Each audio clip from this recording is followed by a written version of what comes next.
হ্যাঁ কি বলিস? আচ্ছা দাঁড়া।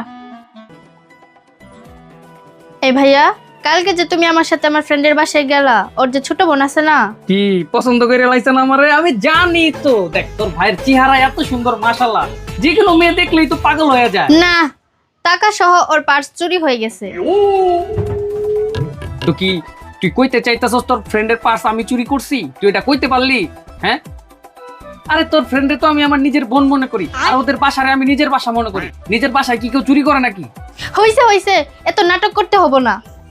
টাকাগুলো রাখে তুমি পার্সটা আমাকে দিয়ে দাও। ওই পার্সের ভিতরে ওর আইডি কার্ড আছে, ওর আরো ইম্পর্টেন্ট ডকুমেন্ট আছে, এগুলো লাগবে। তাড়াতাড়ি পার্সটা দাও।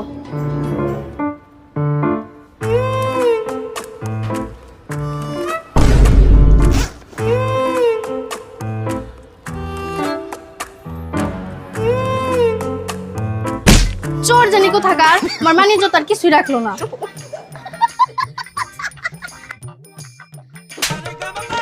এরপরে তোমার কোনো জায়গায় যদি নিয়ে গেছি,